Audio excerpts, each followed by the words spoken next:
Hello, everybody. Welcome back to PC3 Live PM Edition. I'm your host, Shyla Corbello. I'm Olivia Esquivel. I'm Max Goodeman. And I'm Ethan Marquardt. And I have another question of the day for my host friends here. Okay, I also stole this off TikTok again. If you had all the money in the world, what would you not buy still? Like, what would you still not buy? Because me personally, I wouldn't buy Snapchat Plus. That's just me. I totally would buy a Snapchat Really? Plus. Yeah, I can't even lie. I would do it. No. I gotta change that chat background. Oh, I totally forgot that was a thing. Okay, Yeah. maybe I would. Is that all that Snapchat Plus even does? What does it No, even do? I don't know. Oh, you can like see when people half slide on you. I think that's I think that's stupid. so Yeah. creepy. I think that creepy. too. Or like, Like- I'm pretty sure you could see like who rewatches your Yeah, story that too. and stuff like that. Well, that one is not as bad. Just like if you see somebody half, so you can just see the eyeballs. Yeah, looking at also you. it notifies you. If you're not even on Snap, it like sends you a notification saying that the person did it to you. See, that's just annoying. Yeah, it was just Like I do that all the time to people. Yeah, and I don't want them knowing. So. I never do it, but I like have like a irrational fear now of like that happening. I only started doing it when I figure out how to, and now it's just kind of like a little addiction. Like I keep doing it. Yeah, that's me Yeah. too. I have an addiction now, so I just I don't read know, it ahead of so- time. That I just answer them fastly, like just confuse them, see how long I can respond that fast. That's fair. That's fair. They give me a whole paragraph. I respond to them in like 5 seconds. Yeah, I'd probably agree with you. I'd probably not buy that. Yeah, that or like we were talking about earlier, jean jackets and stuff. Yeah, but, jean jackets. Yeah, so, Yeah. but you know what we do have going on today, though? We have a great rundown. We have some FNAF stuff going on, and it's going to be awesome and spooky. So, some screenwriting with Tristan.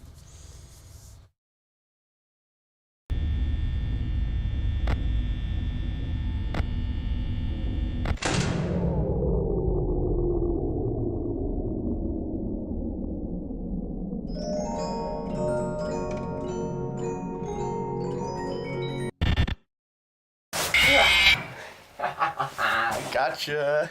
Welcome all from movie buffs to your average television consumer. This is Scary Screenwriting, where we take your favorite movies and television shows and tell you why they're absolute garbage. I'm Tristan Maddox, and this is Scary Screenwriting.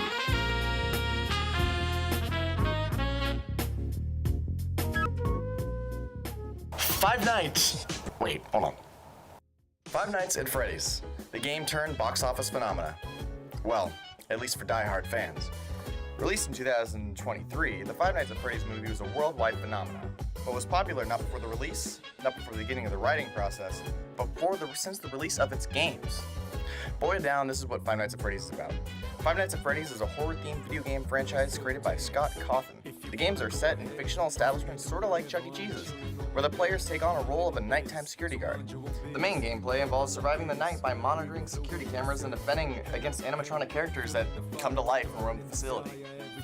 The narrative unfolds across multiple games, revealing a complex narrative/storyline that surrounds the animatronics and the facilities they roam in.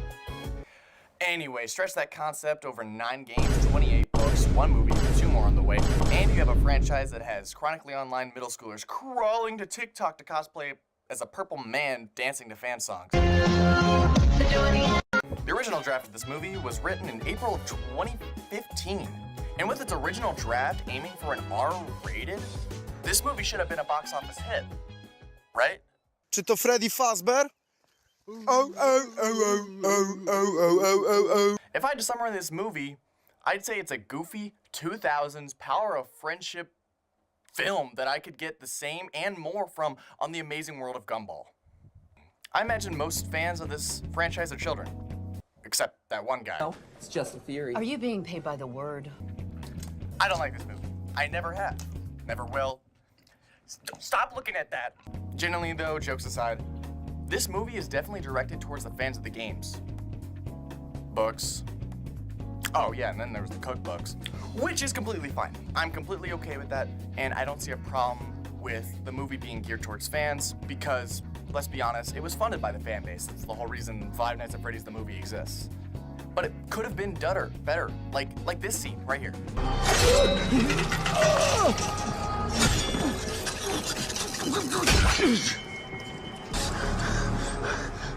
always come back.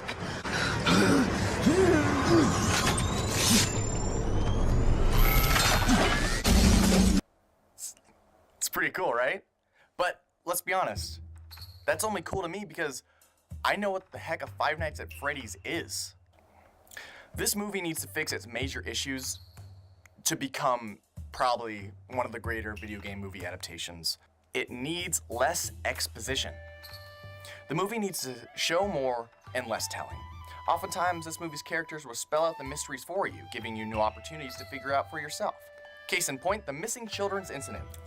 Vanessa shouldn't tell Mike how her father stuffed the children into the animatronic suits. Mike should discover them and solve the mystery alongside the audience. That's what a main character is for. And neglecting the audience that chance to connect with the main character leaves what? Resolve the characters' relationships with resolutions. A majority of the plot points of this movie are not resolved in any meaningful way. An example of this is the entire portion of Abby's aunt with her custody battle with Mike. The only resolution this plot gets is when she dies at the end of the movie, which is fun, I guess. But the aunt's death is never mentioned again, and it makes it feel like this movie could have been forgotten and shouldn't have been in there to begin with. They also need to decide whether it's a comedy or horror. This movie doesn't give enough of the horror it has in its genre. I felt sometimes that I was watching a Marvel movie with the kind of jokes made. Not much to be said about this in my opinion. It should have leaned more towards the horror elements in the movie. That being said, I wanted to splurge a little bit for you guys, so I rewrote the entirety of the opening scene of the movie. Overhauled, I should say. So please take a look at this.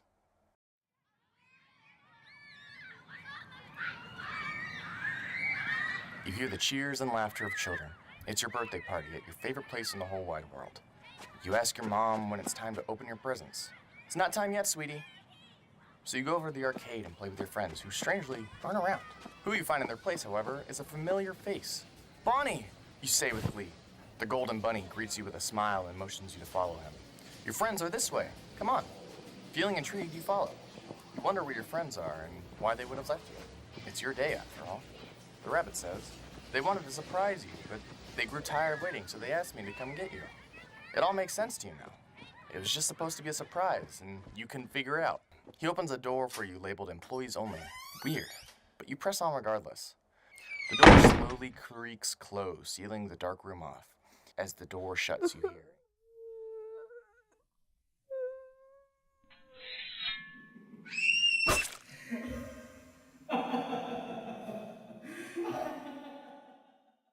Pardon my attempt at writing, but what I think I've written here is a much stronger and gripping opening than anything this movie has to offer.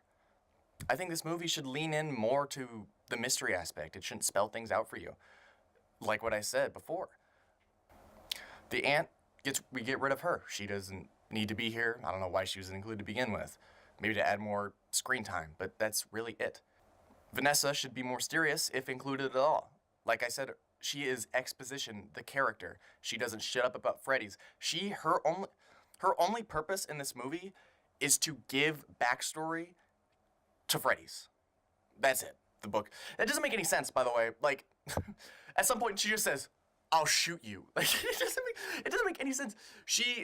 Her character is all over the place, and I don't really like her inclusion at all. This movie needs to work on a lot of things. But if you're gonna take anything from what I say today, I think this movie needs to show, not tell. And this movie has huge bundles of dialogue that take up all the fun out. Part of the fun of the games is piecing together bits and stories that you find, hidden details. This movie has none of that. It is all, I'm going to talk at you and you're going to listen to me. Which is boring. Nobody likes to be talked at.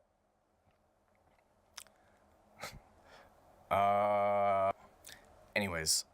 Also, before I say get out of here, I couldn't come up with a better ending, but I know what I watched in theaters shouldn't have made the final draft. And with that all being said, I've been your screenwriter, Tristan Maddox, and this has been Scary Screenwriting. Tune in next time where shoot, I don't know. Maybe I'll talk about Borderlands, because that seems cool. Maybe that'll actually turn out to be a good movie. See you guys next time.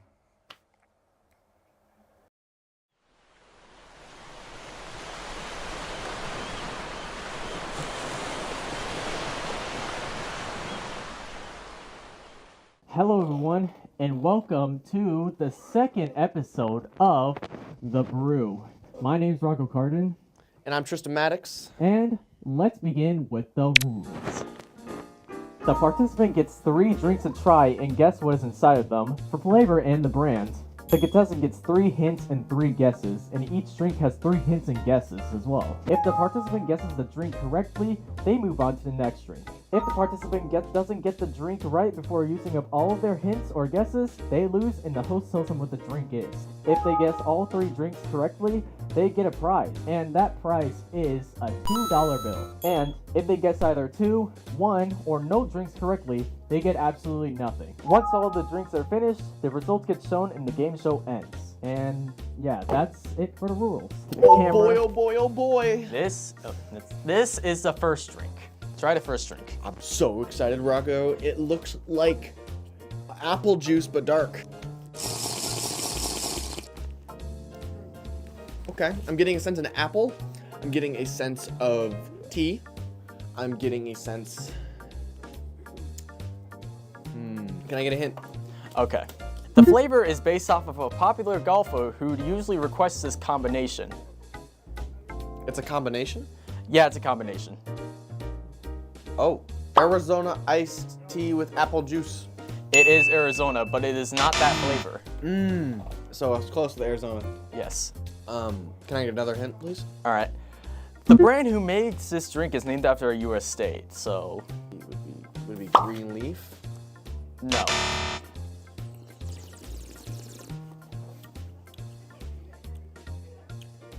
I still can't taste anything besides apples. All right, well, I'm sorry that is not correct. It is actually Aaron Palmer's Half and Half tea and lemonade. Here's the second drink.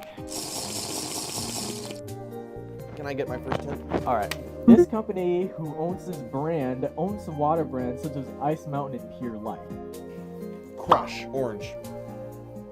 No, but it is a type of orange. Is a type of orange. Yes. Fanta. No. You have one. Is this, can I get another hint? Yes. This brand of soda labels itself as being 0 sugar.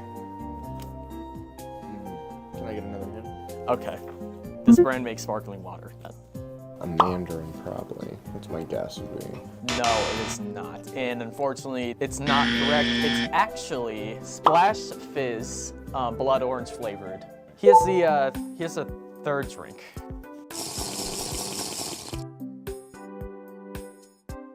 Wow, that's unique. Can I get a hint, please? Okay.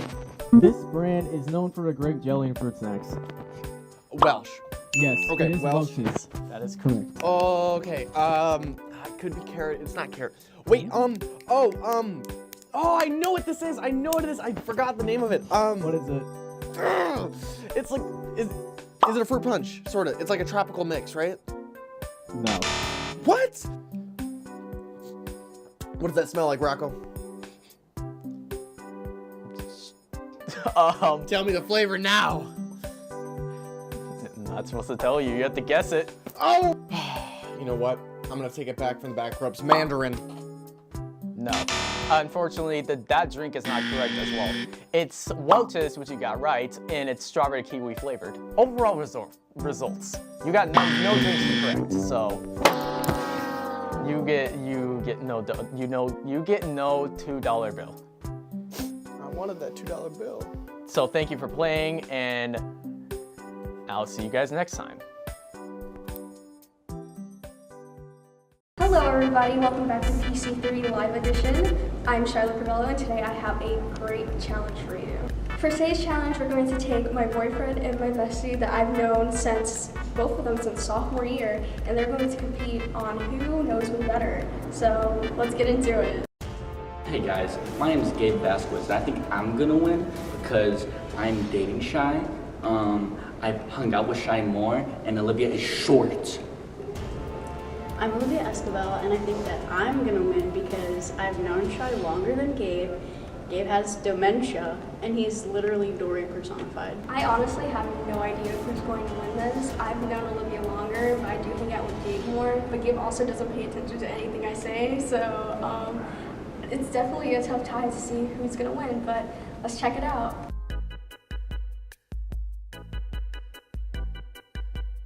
What's my first cat's name? Cleo. Correct. Who is my celebrity crush? Dominic Fike. Yes. Like, I didn't even know that. Bruh. What's my favorite color? Teal. No. What do you mean? It was teal when we first met. Okay, it's not anymore. Cyan. No. Not cyan. Baby blue. You can't do that. Baby blue. Girl. What is my biggest pet peeve? Burping. Yes. What is my favorite song off of the Kanye album? Devil in the New Dress. No, No. the new one. Oh, the new one? Yes. What? I thought you meant any. Your favorite Kanye song is Devil in the I New said the new album. Name a movie that has made me cry. Oh my god. The anime one with the I girl. got it. Give me it. It's like Blue Wave or something. No. It could be any movie that I've cried to. Oh, Is it not the Wave? Benjamin one? Button. No, I've never cried to that. You never kind of Benjamin? No, it's not even sad. It's not Blue Wave. Nope. Could it be a TV show? New Wave. No. Oh, Grave of the Fireflies. Yeah, I cried to that. Where am I originally? Florida. Yep. Fill in the blank. I can't wait to go home and... Play Fortnite. Yeah. What's something I say every day? I want to go home. Okay, yeah, that's 1 point. I want to play Fortnite. Yeah, that's another. I want to play Minecraft. Yep, that's another. Join the round. Yes. Or just like make up phrases. That's it. I'm cool and awesome. Do I say that? I don't know. Better than Asher. Real. I hate my boyfriend. I don't say that. What's a clothing I find ugly? Boots. Yeah. Like neon Lululemon. Oh, I don't like Lululemon. Yeah, so I guess that could be a point. We had a specific conversation about something that Asher wore, though. Corduroy. Jean jackets. Yep. Flannel. Yeah, I don't like flannels. Last and final question. What is my roommate's name? Shiloh. Yeah. Okay, between you two, the winner is Olivia. Game's rigged. I want to recount. I want to revote. Stealing the election. What can I say? By the way, Olivia won by 1 point. Okay. Yes. Close call. Close call. So Olivia, as a reward for winning, Gabe has to buy you a drink from the vending machine. Let's go. Let's go. Yay, do I get the change? Yeah.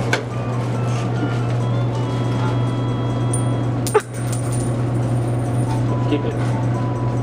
I'm like a peasant. I don't trust the vote system. They need a recount. I don't trust this election. I think there may have been some rigging in the process. I won fair and square. What can I say? I knew I would win, but I can only thank Gabe's dementia.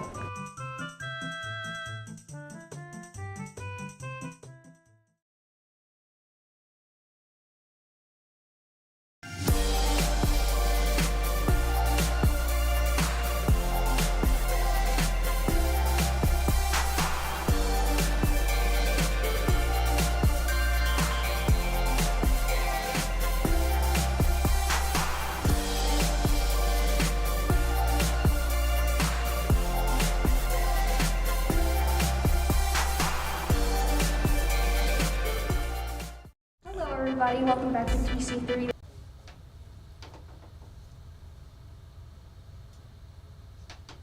Oh, so you guys must be wondering what these succulents are. Well, there's succulents. I don't know what you want me to say. Well, come on down to the Porter County Career Center. You can buy these succulents right now. They range from $3 to $10, and the small, medium, and large sizes, and they all come in these beautiful pots and mugs. Like this Black Panther one right here. This one's sick. I love that one. I love that. The vases are so cute. I like this one over here, this little ladybug. Oh, I didn't even see that one. Also, the large one, I love the color of this one. This is really nice. Me too. And apparently they are really easy to take care of. Is that what you were saying earlier? I don't quote me on that, but like, I'm pretty sure that succulents are very low maintenance, right? Does anyone know anything about plants? Can anyone fact? Oh yes, yeah. I'm getting some words over there. Yeah, they're really low maintenance. Mm-hmm. They're really cute, and yeah. You can just put them on your desk and everything, so it's really nice. Bring some, greenery to your life. Festivity in your house. And they're super cute. And it was They're only like $5, and I think that big one over there is like what, $8? yes, and they're out in the Commons at the Career Center, so make sure to go check that out. But now we're going to go ahead and check out Bo's segment of photography. Ooh. Hi guys, welcome back to PC3 Media. I am Bo Vincent, and today I'm going to be going back to my photography. We'll be talking about 7 photos today. My first photo is a little cloudy. It's a little gray in the pictures. If you can see in the middle of the clouds, the moon is there. I was driving and I saw this and I'm like, wow, that is beautiful. I like how the clouds are surrounding the moon and the moon is making a beautiful light that will shine through the clouds. This next photo is also clouds. It's a radiant kind of look. It goes into white, then a lighter white, and then it goes to white to lighter blue, and then darker blue. And then on the edges of the bottom you can see the sky, but the rest is just clouds.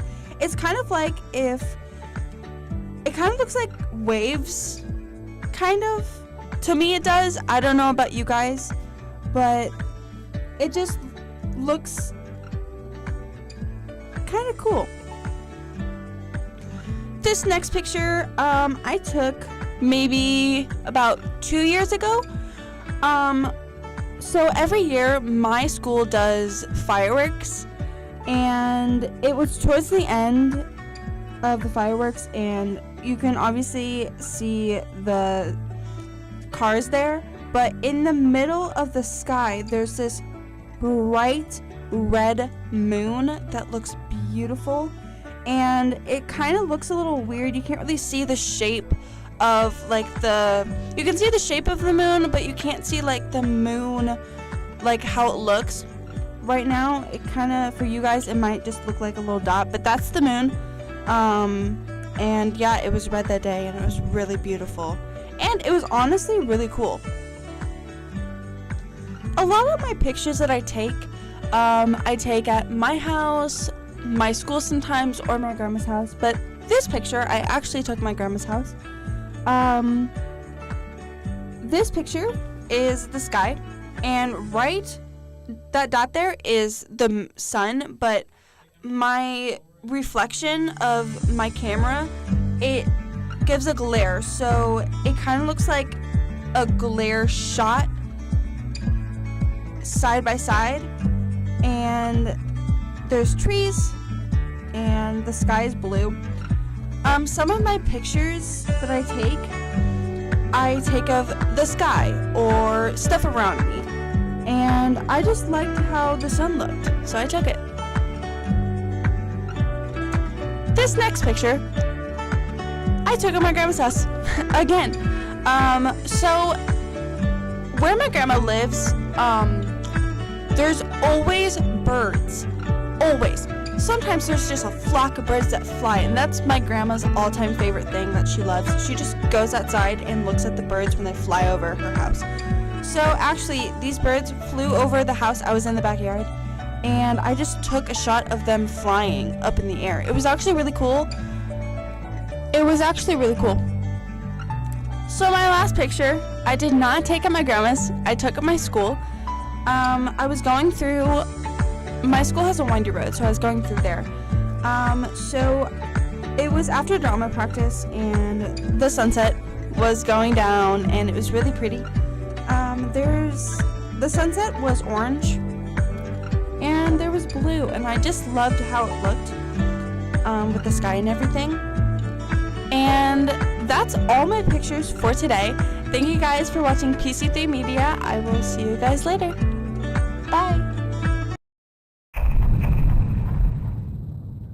When I get in a conversation about Zelda, one thing that people tend to debate about is which game has the best story.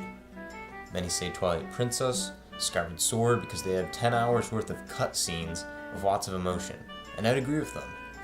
However, The Legend of Zelda: Majora's Mask has some of the greatest writing and storytelling in video game history.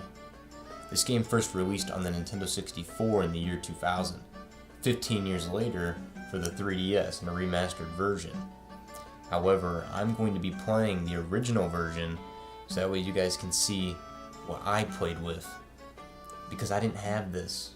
I was 4 years too early before I had this beautiful game. Now let me show you the pain I had to go through to get this game working. There we go. Alright, then we're finally here. Look, there's the game. I had to buy it from the Wii shop on the Wii menu through the Wii U just to play this game. The game begins with Link after defeating Ganon, and he returned to the past to live out his childhood. He leaves and heads to the forest to hopefully find his friend Navi, who disappeared at the end of the last game. All is well until a Skull Kid with a creepy mask shows up and takes Link's horse Epona and his precious Ocarina of Time. Link chases the Skull Kid until he falls down the rabbit hole. Literally, he falls down a tree, and it's just like a scene out of Alice in Wonderland.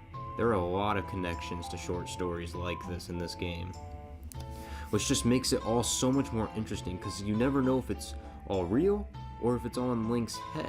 Link finds Skull Kid but is turned into a Deku Scrub by the mask, and one of Skull Kid's fairies, Tattle, gets left behind and joins Link, so she can get back to her brother Tail, who is the other fairy that is with Skull Kid. The two find themselves in a strange building where they meet the Happy Mask Salesman, this creepy guy who tells Link that Majora's Mask was given to him for protecting, so that it would never fall into the wrong hands, but Skull Kid stole it from him. He promises Link that he can change him back into his human form if he gets the mask.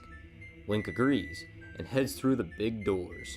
Turns out he was inside a giant clock tower in the middle of this town called Clock Town. It has happy music, happy people, and of course, a giant creepy moon with a face on it that gets closer every hour. Let me explain. This game's main gimmick is that you are constantly on a 3-day timer. You have 3 days to get as much stuff done in the game as possible, and when it's midnight of the 3rd day and the moon is about to crash into the world and kill everyone, you have to play the Song of Time, which sends you all the way back in time to dawn of the 1st day. You keep all your main items, but arrows, rupees, bombs, any side quests you were working on, all reset, all gone. Now this is one of the biggest reasons why a lot of people quit on this game. It's too hard for them, but not for me. I'm a true gamer, and I love challenging games. Anyways, on the 3rd day, Link finds Skull Kid with the ocarina, so he spits on him and grabs it and gets a vision of Zelda. This is the only time you ever see Zelda in the entire game. It's just a flashback to Ocarina of Time when she taught you the Song of Time. Link plays it and heads back to Happy Mask Salesman on the 1st day. The Happy Mask Salesman then pulls out this massive organ out of nowhere and teaches you the Song of Healing. Link plays this song and it turns him back into his human form, and his Deku form leaves behind this mask, which Link can then use to transform into it whenever he wants. This is the other main gimmick of the game. Each mask that you collect throughout the game has its own special ability, used to help side quests out, but there's also the transformation masks, which transform Link into the different races in the game, like a Deku, Goron, Zora. The Happy Mask Salesman then finds out that Link actually didn't get Majora's Mask back, so he strangles him. Now this is when the game really opens up and you can do whatever you want. The NPCs in Clock Town all have their own quirky side missions and thoughts about how, they're all gonna die in 3 days. Some tend to not believe it's gonna happen. Others flee the town in fear that it is gonna happen. One of the best side stories in this game has to do with the mayor's daughter, Anju. She's having her wedding after the 3rd day, but she won't live to make it. Bad enough, her fiance has gone missing. It turns out that the Skull Kid in Majora's Mask has turned him into a child. He's been living in hiding because he's afraid his fiance will reject him. But Link helps them out and reunites them. They express their love for each other in the final 5 minutes before the world's about to end. But they are just happy that they will die together. But time is running out. You are forced to play the Song of Time and go back to the first day. You know, that's just one side quest in this entire game. There are others like this. I mean, wait. Who is this game aimed for? This game is rated E for everyone 10 and up. How did Twilight Princess get the T rating and this one gets the E? At the end of the game, Link summons the 4 giants and they have to stop the moon from falling. They hold it up like Atlas from Greek mythology, and Link goes up inside the moon to face Majora. Alright, finally, heading up in the moon towards the final boss. I wonder what it's like inside the moon. I bet it's all like dark and scary, and it's got a bunch of twisted, cryptid things because of how dark this game is. Let's see.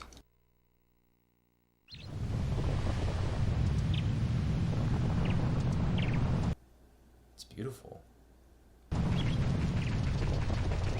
What is happening? Like, what is even happening on screen right now? Like, this is truly something else.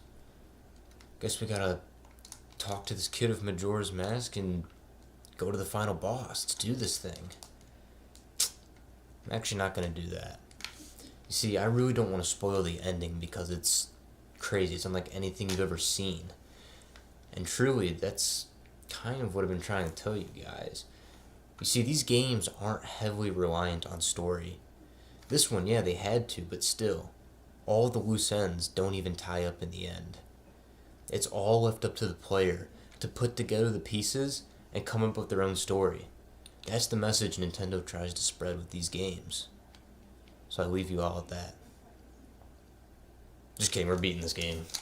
Wait, what time is it? What time is it? Oh god.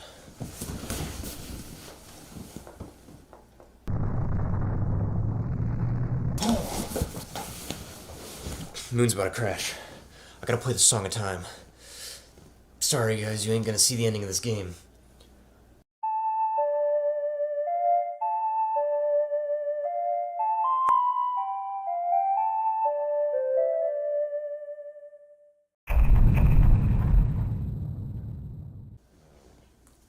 When I get in a conversation about Zelda, one thing that people tend to debate about is which game has the best story. Guys, that was our last show. I think everyone did such a good job on their segments. Everyone put in like as much effort as they could. I think this was just amazing being a host on the PM edition of PC3. What do you guys think? I loved all the segments. Yeah. They're fun. Everyone did a really good job. I liked your segment. It was really good. I love Majora's Mask. Play Majora's Mask if you haven't played already. Yes, it's scary, but... Read the manga too if you're interested. Oh, yeah, or do that too. Well, I think it was a really good intro, yeah. It's definitely... I'm going to play it now. Yeah. I'm going to have to play it. Okay, guys. Well, that was it for us. I've been Shiloh Corbello. I'm Olivia Escobar. Max Goodman. And I'm Ethan Marquardt. Bye. Guys.